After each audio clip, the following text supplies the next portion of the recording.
बिस्मिल्लाहिर्रहमानिर्रहीम। अस्सलाम वालेकुम नाजरीन, प्रोग्राम फ़ुआरा चौक के साथ मैं हूं आपका मेज़बान सरदार फैज़ान। नाजरीन, आज के फ़ुआरा चौक में हम डिस्कस करेंगे साबिक़ स्पीकर सूबाई असम्बली मुश्ताक अहमद गनी की जो 9 मई के वाक़यात में वो मुलव्वस थे, उनको आज जो है वो उनकी ज़मानत जो क़ब्ल गिरफ़्तारी उन्होंने करवा रखी थी दहशत गर्दी की अदालत से, वो कन्फर्म हो गई है। इसके साथ साथ इस पर भी बात करेंगे। इसके साथ साथ बात करेंगे अपोजिशन लीडर उमर अयूब भी जो है वो आज कोर्ट में पेश हुए हैं, उन्होंने भी कोई बेल हासिल की है। इस पर भी सारी तफसील जानेंगे कि आदिल अब्बासी ये कौन सी बेल है और क्या तफसीलात हैं। और इसके साथ साथ बात करेंगे एबटाबाद शहर में अमन व अमान की बिगड़ती हुई सूरत हाल, आए रोज़ चोरी और डकैतियाँ जो हो रही हैं, इसका ज़िम्मेदार कौन है, क्या पुलिस की कमज़ोर गिरफ्त है। और इसके साथ साथ खैबर पख्तूनख्वा में जो इक़दाम उठाए जा रहे हैं वज़ीर आला खैबर पख्तूनख्वा की जानिब से, इस पर भी बात करेंगे कि ये इक़दाम से आवाम को कितना रिलीफ मिलेगा, इस पर भी बात करेंगे। सबसे पहले आदिल साहब ये बताएं कि स्पीकर सूबाई असम्बली मुश्ताक अहमद गनी की जो आज कन्फर्म बेल हुई है वो किस बेस पे हुई है और आगे कब तक जो है वो मुकम्मल तौर पर इन केसों से वो बरी हो जाएंगे। दिन तो पीटीआई के लिए बड़ा अच्छा था जी। सही है। मुश्ताक गनी साहब की भी कन्फर्म हो गई। अच्छा। और सूबाई जनरल से मर्कजी जनरल सेक्रेटरी तरीके इंसाफ की उनकी भी ट्रांजिट बेल उनको भी मिल गई। मुश्ताक गनी साहब क्योंकि आज दहशतगर्दी की अदालत में समाअत हुई, आपको पता है दहशतगर्दी की अदालत के जज जो है वो छुट्टी पे थे। सही है।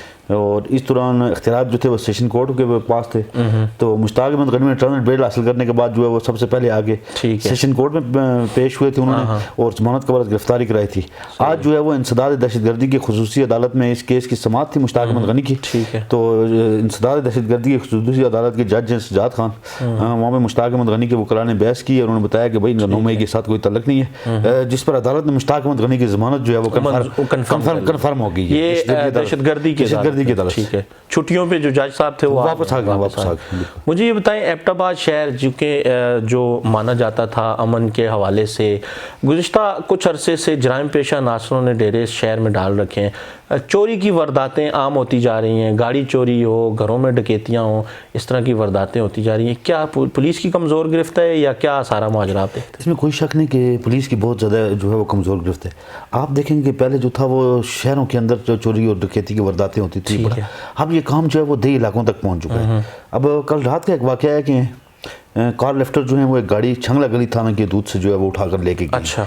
और वहाँ पे दूसरी एक गाड़ी की उन्होंने चोरी की है, वो लाके उधर पत्थरों पे उन्होंने खड़ी की है, उसके भी टायर उतार के सामान सारा निकाल के बस खाली गाड़ी का कवर एक सुजुकी का वो छोड़ गए और वहाँ से बाकी सारा कुछ सामान उसका उतार, उसके बैटरियाँ, उसके टायर, वो सारा कुछ उठा के जो है वो लेके चले गए।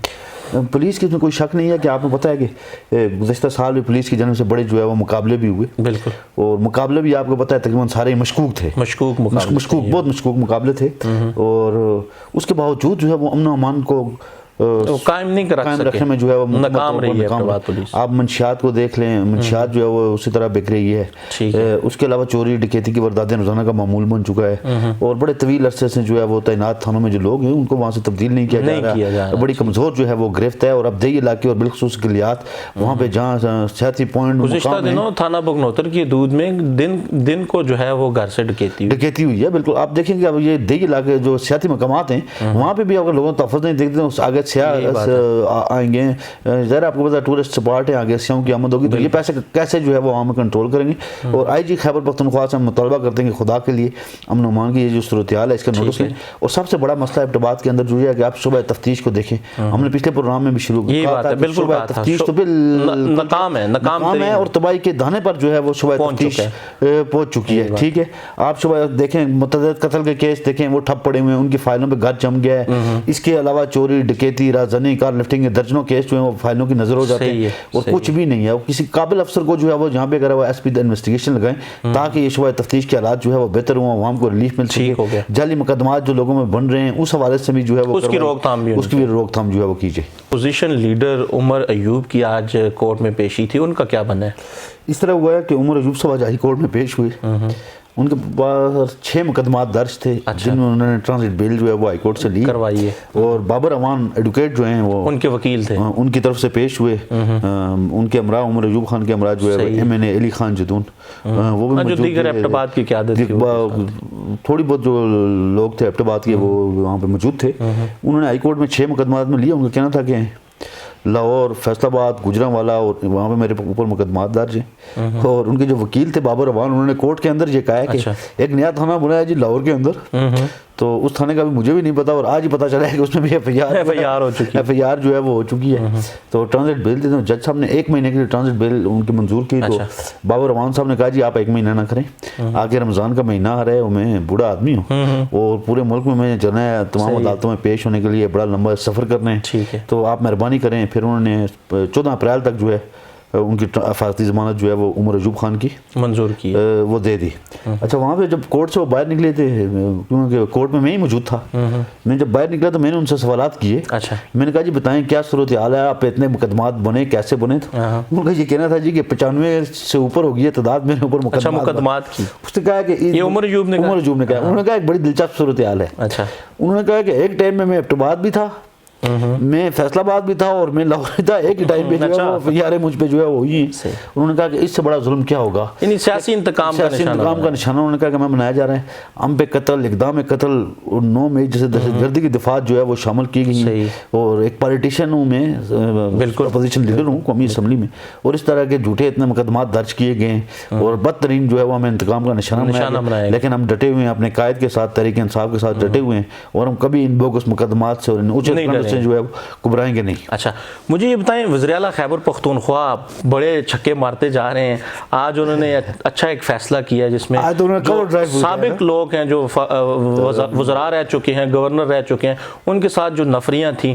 وہ کلوز کی ہیں. قومی خزانے کو اس سے کتنی بچت ہوگی؟ فیضان بہت اچھا ہوگا، قومی خزانے کو تو بہت بڑی بچت ہوگی، کروڑوں روپے کی جو ہے وہ قومی خزانے کو بچت ہوگی. لیکن جو سب سے بڑا مسئلہ ہے ہمارے صوبے میں، دیکھیں خیبر پختونخوا صوبہ بھی جو ہے وہ دہشت گردی کے خلاف جنگ جو ہے وہ لڑ رہا ہے. فرنٹ لیول پہ آئے دن واقعات ہو رہے ہیں، پولیس اہلکار جو ہے وہ شہید ہو رہے ہیں. آپ دیکھیں چند دن پہلے ایس پی جو ہیں وہ شہید ہوئے ہیں، مسلسل ہو رہا ہے. اس کے باوجود تھانوں کے اندر جو ہے وہ پولیس نفری کی ایک بڑی کمی ہے، بالکل بہت زیادہ جو ہے وہ کمی ہے. میں سمجھتا ہوں کہ وہ بڑا زبردست، انہوں نے کہا جی کوئی سابقہ گورنر ہے، کوئی سابقہ وزیر اعلیٰ ہے، جو بھی ہے، منسٹر ہے، جو بھی ہے، کسی کے ساتھ پولیس اہلکار نہیں ہوگا، اور ہونا بھی نہیں چاہیے. جب آپ اپنی خدمات وہاں پہ سرو کرتے ہیں اس کے بدلے آپ فل پروٹوکول انجوائے کرتے ہیں، آپ تنخواہیں لیتے ہیں، مراد لے رہے ہیں، اور پھر آپ کو نفری بھی کس لیے دی جا رہی ہے. اور اچھا مزے میں بات دیتا ہوں، یہ کام صرف پاکستان میں ہی ہے، دنیا کے کسی ملک میں ترقی یافتہ ملک ہو یا ترقی پذیر ملک ہو وہاں پہ نہیں ہے. یہاں پہ آپ کا ایک بندہ ریٹائر ہوتا ہے، اس کو اتنی مراد ملتی ہیں آپ سوچ نہیں سکتے. یقین کریں ان کا سب سے نفری جو ہے سب کی سب نفری واپس کرو،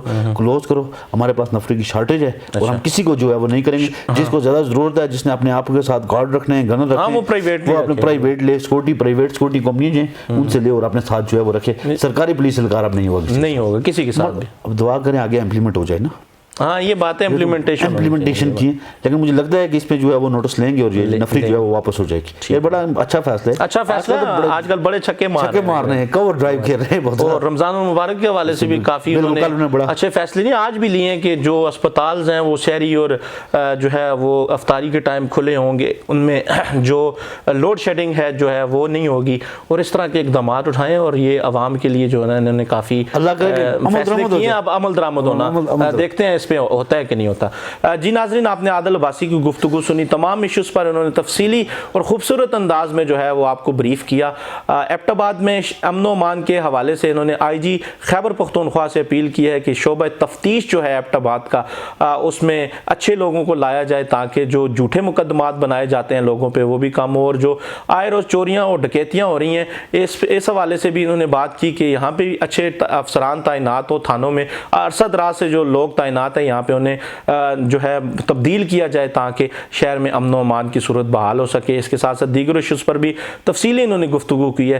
اگلے پروگرام کے ساتھ حاضر ہوں گے، تب تک کے لیے اجازت دیجیے گا. اللہ حافظ.